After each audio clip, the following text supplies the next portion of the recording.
Selamat pagi kawan-kawan. Perkenalkan saya Ahmad Rudianto, mahasiswa RPLS 1 Ilmu Administrasi Negara.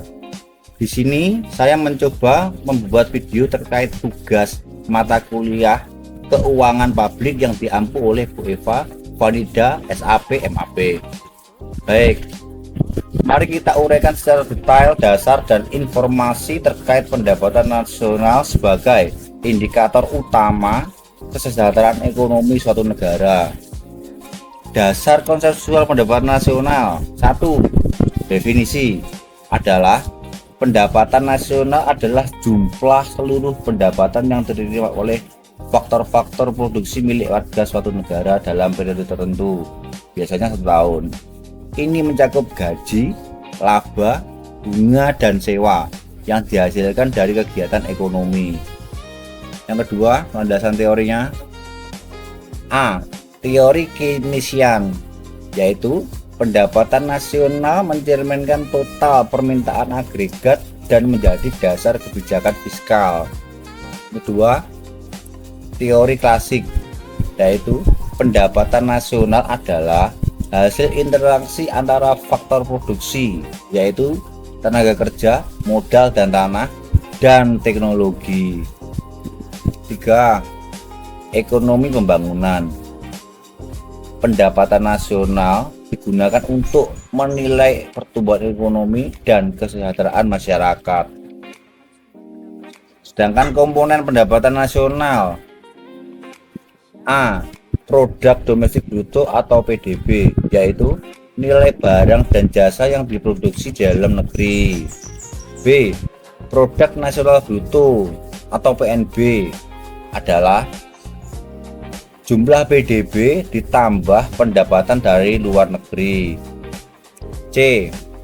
Pendapatan per kapita, yaitu PNB dibagi jumlah penduduk, indikator langsung kesejahteraan rata-rata. Yang D. Pendapatan dispensable, yaitu pendapatan yang benar-benar bisa digunakan masyarakat setelah pajak. Mengapa pendapatan nasional jadi indikator utama?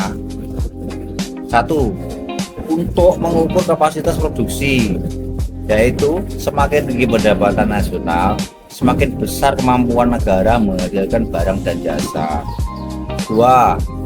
Standar hidup masyarakat. Penjelasannya adalah pendapatan per kapita menunjukkan rata-rata kesejahteraan individu. Yang ketiga, pemerataan ekonomi. Distribusi pendapatan nasional dapat dianalisis dengan indeks Gini.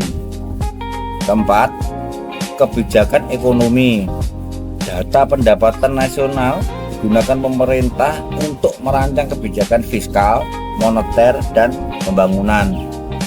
Kelima, perbandingan internasional, yaitu pendapatan nasional per kapita sering dipakai untuk membandingkan tingkat kesejahteraan antar negara. Keterbatasan pendapatan nasional.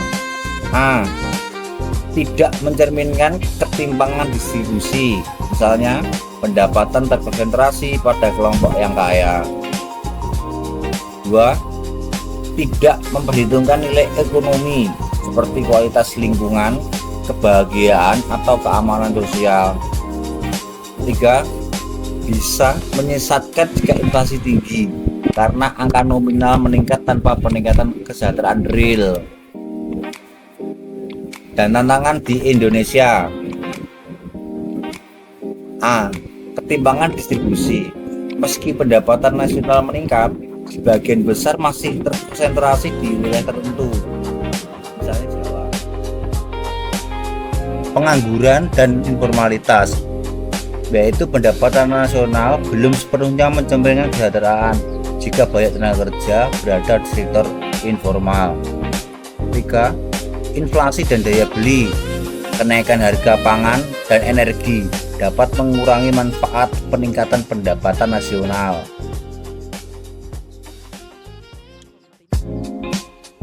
Peran pendapatan nasional sebagai indikator kesejahteraan. 1. Mengukur kapasitas ekonomi. Semakin tinggi pendapatan nasional, semakin besar kemampuan negara memenuhi kebutuhan rakyat. Kedua, standar hidup masyarakat. Pendapatan nasional per kapita menunjukkan rata-rata pendapatan individu. Peningkatan angka ini biasanya berkorelasi dengan peningkatan kualitas hidup. Ketiga, distribusi kemakmuran. Tidak cukup hanya melihat total pendapatan, pemerataan juga penting. Indeks Gini digunakan untuk menilai ketimpangan. 4. Stabilitas ekonomi. Pendapatan nasional yang stabil membantu menjaga inflasi, mengurangi pengangguran, dan meningkatkan daya beli masyarakat. Pendapatan nasional adalah indikator utama kesejahteraan ekonomi karena mencerminkan kapasitas produksi, standar hidup, dan daya beli masyarakat. Namun untuk menilai kesejahteraan secara komprehensif, pendapatan nasional harus dilengkapi dengan indikator lain seperti IPM, indeks Gini, tingkat pengangguran, dan inflasi. Demikian, terima kasih.